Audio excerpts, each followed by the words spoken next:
Hello everyone, कैसा है? आशा करते हैं आप लोग अच्छे होंगे, मस्त होंगे, स्वस्थ होंगे। एक बार फिर से केबीएस कोचिंग सेंटर की तरफ से आपको ढेर सारी शुभकामनाएं, तहे दिल से स्वागत। आज आप पढ़ने वाले क्लास 10th सोशल साइंस यानी एसएसटी का मोस्ट 20 यानी 20 सब्जेक्टिव क्वेश्चन। इससे पहले 20 दो वीडियो शॉर्ट कर दिए, 1 to 40 क्वेश्चन का सोल्यूशन कर दिया गया है।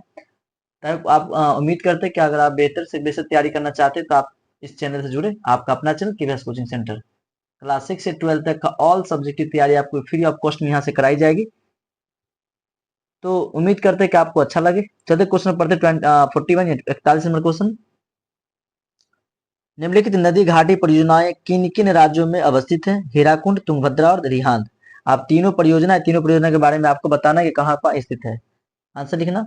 परियोजनाएं अवस्थिति वाले राज्य हीराकुंड उड़ीसा में है, तुंगभद्रा आंध्र प्रदेश में, रिहांद कहाँ पे? आप कमेंट करके बताएं कि कहाँ पे है।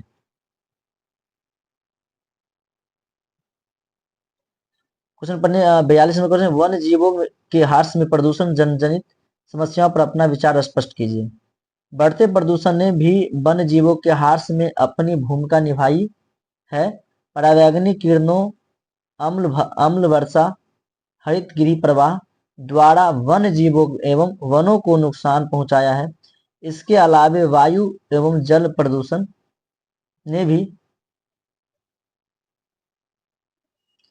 ने भी वन एवं वन्य जीवों के जीवन को गंभीर संकट में डाल दिया है। इसलिए वन एवं वन्य जीवों की संख्या धीरे धीरे घटती जा रही है। इसलिए क्या धीरे धीरे वन के जीवन की क्या हो रही है? जनसंख्या घटती जा रही है। उसमें पढ़ेंगे 43 नंबर क्वेश्चन। भाखड़ा नंगल परियोजना का क्या महत्व है? यह विश्व के सर्वोच्च बांधों में से एक है। इस पर 4 शक्ति युक्त गृह बनाए गए हैं। एक भाखड़ा में, 2 गंगुल वाले में और एक कोटल में स्थापित है। यह 7 लाख किलोवाट विद्युतीय उत्पादन करता है। यह पंजाब, हरियाणा, हिमाचल प्रदेश इत्यादि राज्यों में कृषि उद्योगों में क्रांतिकारी परिवर्तन दिया है। क्वेश्चन 44 यानी 44। पारंपरिक ऊर्जा स्रोत किसे कहते हैं? ऊर्जा के वे सभी पुराने स्रोत जिसे हम सैकड़ों वर्षों से प्रयोग कर रहे हैं ऊर्जा के पारंपरिक स्रोत कहलाते हैं। जैसे कोयला, पेट्रोलियम तथा प्राकृतिक गैस। इसे जीवाश्म ईंधन के नाम से भी जाना जाता है तथा ये समाप्य संसाधन है। ये क्या? समाप्य संसाधन है। 45। 10 लुप्त होने वाली पशु पक्षियों के नाम लिखिए। 10 लुप्त होने वाले पशु पक्षियों के नाम निम्न है, जो इस प्रकार है। गिद्ध, गिर, सिंह, धूसर, बगुला, पर्वतीय बटेर, हड़, सागर कछुआ, लाल पांडा, भारतीय कुरंग, सारंग, श्वेत सारस और कृष्णा सारस। ये सब क्या है? विलुप्त होने वाले पक्षियों के नाम हैं। नेक्स्ट पढ़ेंगे 46। चूना पत्थर की क्या उपयोगिता है? चूना पत्थर एक महत्वपूर्ण खनिज संसाधन है। इसका 76% उपयोग सीमेंट उद्योग में, 16% उपयोग लौह इस्पात उद्योग में, 4% उपयोग आयरन उद्योग में तथा 4% उर्वरक कागज एवं चीनी उद्योग में होता है। बढ़ेंगे 47 में क्वेश्चन। परमाणु शक्ति किन किन खनिजों से प्राप्त होती है? वर्तमान समय में परमाणु शक्ति ऊर्जा के प्रमुख स्रोत है। यह विभिन्न खनिजों से प्राप्त होते हैं, जिसमें ilmenite, vanadium, antimony, graphite, uranium, monazite आदि आणविक खनिज प्रमुख स्रोत है। Question number 48। कैंसर रोग के उपचार में वन का क्या उपयोग है? हिमालय जयब से चीड़ के प्रकार का एक सदाबहार वृक्ष है कि पत्तियों, नियमों, छालों और जड़ों से टैक्सोल नामक रसायन की प्राप्त होती है। क्या होती है? टैक्सोल नामक रसायन प्राप्त होती है। इस टैक्सोल रसायन से निर्मित दवा कैंसर रोग के उपचार के लिए उपयुक्त होता है। इसलिए कैंसर रोग के लिए उपचार में वन का महत्वपूर्ण योगदान है। इसलिए वन का महत्वपूर्ण योगदान है। नेक्स्ट क्वेश्चन पढ़ेंगे क्वेश्चन नंबर 49 49 नंबर क्वेश्चन। जल विद्युत उत्पादन के कौन कौन से मुख्य कारक है? तो जल विद्युत उत्पादन के प्रमुख कारक निम्न है। लगातार बहती हुई जल धाराएं, नदी मार्ग में तीव्र ढाल, जल की धारा में तेज गति, प्राकृतिक जल प्रपात, पर्याप्त पूंजी निवेश, परिवहन के साधन, प्राविधिक ज्ञान एवं अमर ऊर्जा स्रोत का अभाव। पढ़ेंगे 50 में क्वेश्चन, भारत की सबसे बड़ी नदी घाटी परियोजना कौन है या किस नदी पर है, इससे किस क्षेत्र का आर्थिक विकास हुआ है। भारत की सबसे बड़ी नदी घाटी परियोजना भाखड़ा नंगल परियोजना है। यह सतलज नदी पर बनाई गई है। इस परियोजना से पंजाब, हरियाणा, दिल्ली, उत्तराखंड, उत्तर प्रदेश, हिमाचल प्रदेश, राजस्थान एंड जम्मू कश्मीर राज्यों को लाभ मिला है। इससे कृषि और उद्योगों में क्रांति परिवर्तन हुई है, परिवर्तन आए हैं। इस परियोजना से 15 लाख हेक्टेयर भूमि की सिंचाई करने में हरित क्रांति लाने में मदद मिली है। जल विद्युत उत्पादन में द्वारा उन राज्यों में लघु एवं कुटीर उद्योगों का जल बिछाया गया है। नेक्स्ट पढ़ेंगे क्वेश्चन नंबर 51, नवीकरणीय और अनवीकरणीय संसाधन में अंतर स्पष्ट करें। बहुत बहुत VVI क्वेश्चन है मेरे भाई, ये VVI में नहीं, 110% गारंटी के क्वेश्चन आने के चांस बनता है इसका। लिखेंगे प्राप्ति के आधार पर संसाधन दो वर्गों में बटा होता है। एक होता है नवीकरणीय संसाधन, एक होता है अनवीकरणीय संसाधन। ये क्या नवीकरणीय संसाधन, ये क्या मेरे भाई अनवीकरणीय संसाधन है। नवीकरणीय संसाधन क्या है, वातावरण में पाए जाने वाले वे सभी संसाधन जो विभिन्न प्रकार के प्राकृतिक भौतिक, रासायनिक या जैविक क्रियाओं से उत्पन्न होते रहते हैं, जैसे सूर्य का प्रकाश, हवा, पानी, तालाब, झील, नदियां, मछलियां, पेड़ पौधे, वन्यजीव, पशु पक्षी, ये सभी नवीकरणीय संसाधन है। ये सब क्या है, नवीकरणीय संसाधन है। और एक है अनवीकरणीय संसाधन। क्या है मेरे भाई, अनवीकरणीय संसाधन। आप बताएंगे अनवीकरणीय संसाधन क्या है।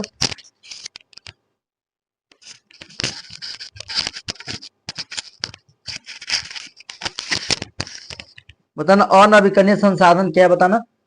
तो लिखना, इसके अंतर्गत वे सभी संसाधनों को रखा गया है जो धात्विक हो, अधात्विक, एक निश्चित भंडार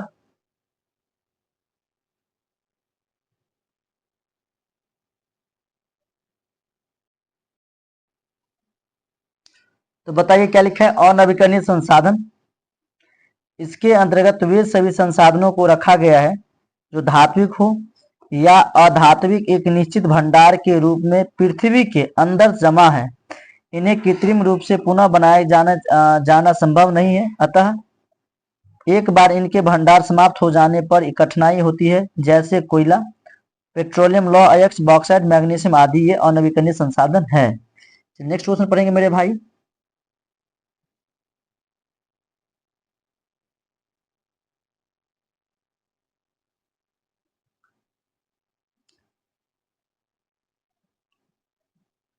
क्वेश्चन में पढ़ने वाले हैं 52, वन महोत्सव और बाघ परियोजना क्या है। वन महोत्सव और बाघ परियोजना क्या है, तो पढ़ना, वन महोत्सव वन संरक्षण और वन विकास की दिशा में उठाया गया एक महत्वपूर्ण कदम है। इसमें प्रति वर्ष नए नए वन लगाए जाते हैं। क्या करते हैं, वन महोत्सव में क्या करते हैं, एक महत्वपूर्ण कदम है। इसमें प्रति वर्ष नए नए वन लगाए जाते हैं। 1952 ईस्वी में प्रत्येक वर्ष वन महोत्सव मनाया जाता है। गोष्ठी होती है, इसमें वन के महत्व पर चर्चा की जाती है, विचार विमर्श किया जाता है और आगे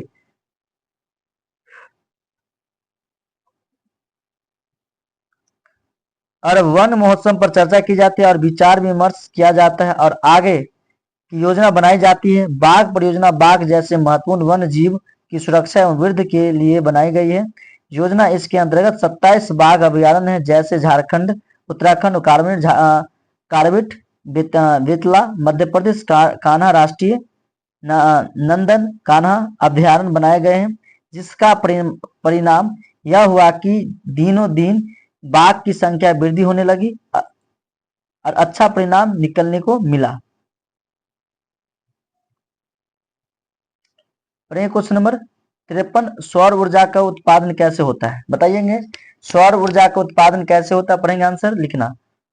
सूर्य से आने वाली किरणों जब फोटोवोल्टाइक सेल पर पड़ती है तब सूर्य की किरण ऊर्जा में परिवर्तित हो जाती है। क्या होती है, परिवर्तित हो जाती है, जिसे सौर ऊर्जा कहा जाता है। जिसे क्या कहा जाता है, सौर ऊर्जा कहते हैं। कम लागत में अधिक ऊर्जा प्राप्त करने का एक अनोखा साधन है। भारत के पश्चिम भाग, गुजरात, राजस्थान में सौर ऊर्जा का अपार संभावनाएं हैं। अपार संभावनाएं मतलब अधिक देखने को हमें वहां मिलते हैं। ओके, चलते नेक्स्ट क्वेश्चन की ओर बढ़ते हैं मेरे भाई।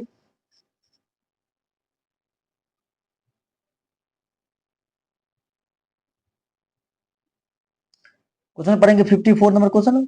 भारत में नदियों के प्रदूषण के कारणों का वर्णन कीजिए। भारत में प्राय नगर एवं कल कारखानाओं नदियों के किनारे अवस्थित है। इन नगरों के गंदे जल और कल कारखानाओं के कचरे को प्राय नदियों में ही गिरा दिया जाता है, मतलब वहीं पर गिरा दिया जाता है। साथ ही कृषि में उपयोग किए जाने वाले रसायनों, उर्वरकों, कीटनाशकों के जल में मिल जाने के कारण भी नदियां का जल प्रदूषित हुआ है। क्या हुआ? प्रदूषित हुआ है। आप समझ गए कि नदी प्रदूषित कैसे होता है। नेक्स्ट क्वेश्चन पढ़ना 55 नंबर क्वेश्चन। भौतिक गुणों के आधार पर मिट्टी को कितने वर्गों में बांटा गया है? गंगा के मैदान में किस प्रकार की मिट्टियां पाई जाती है? भौतिक गुणों के आधार पर मिट्टी को कितने वर्गों में बांटा गया है? गंगा के मैदान में किस प्रकार की मिट्टियां पाई जाती है? आंसर देना। भौतिक गुणों के आधार पर मिट्टियां को निम्न 3 भाग में बांट रखा गया है। पहला बलुआई मिट्टी, पहला दिया हुआ मेरे भाई बलुआई मिट्टी। इसमें पंख की अपेक्षा बालू की प्रतिशत अधिक होती है। यह जल की अधिक सोखती है। जल क्या करती है? अधिक सूख जाती है। पॉइंट 2 पढ़ेंगे चिकनी मिट्टी। इसमें पंख का प्रतिशत अधिक होता है और यह मिट्टी सूखने पर कड़ी हो जाती है। पढ़ेंगे थर्ड दोमट मिट्टी। इसमें बाल और पंख की मात्रा बराबर हो जाती है कि कृषि के लिए यह मिट्टी अच्छी मानी जाती है। गंगा के मैदान में सामान्य यही मिट्टियां पाई जाती है।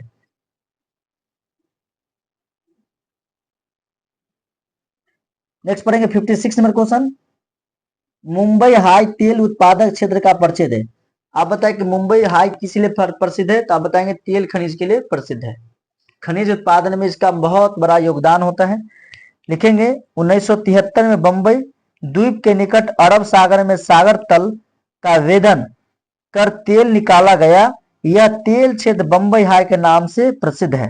यह नाम किससे प्रसिद्ध है मेरे भाई?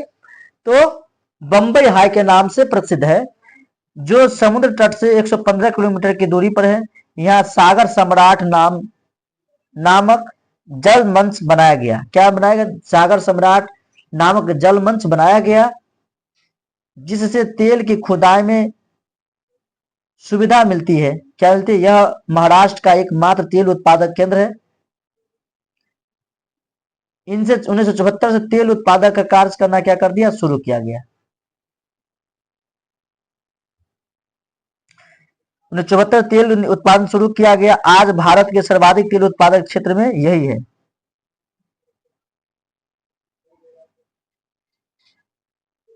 नेक्स्ट क्वेश्चन पढ़ेंगे 57। नदी घाटी परियोजना के मुख्य उद्देश्य क्या है? नदी घाटी परियोजना के मुख्य उद्देश्य क्या है?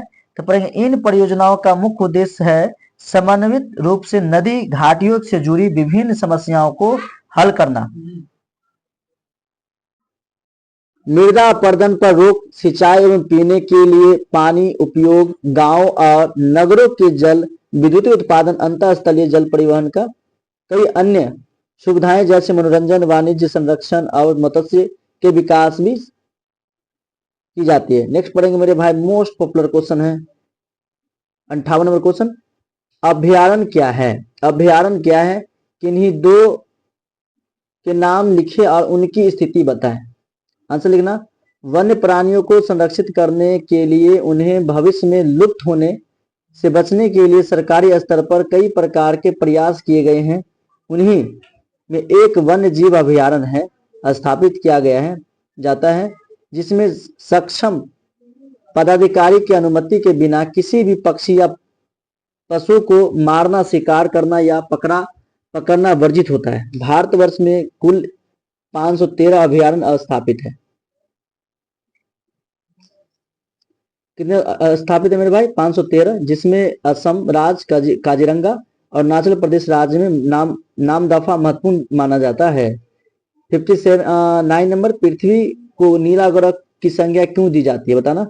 पृथ्वी के 71% भाग पर जल की उपस्थिति के कारण यह अंतरिक्ष से नीले रंग का दिखाई पड़ता है। यही कारण है कि इसे नीला ग्रह की संज्ञा दी जाती है। आखिरी क्वेश्चन इस वीडियो की। चलिए नेक्स्ट क्वेश्चन पढ़ेंगे 60 नंबर क्वेश्चन। वन विनाश के दो मुख्य कारकों का उल्लेख करें। वन विनाश के दो मुख्य कारक निम्न है। बढ़ती जनसंख्या, इसके कारण जलावन, फर्नीचर, मकान निर्माण आदि में लकड़ी के लिए वनों का विनाश हो रहा है। सेकंड पढ़ेंगे आवासीय क्षेत्रों का प्रसार।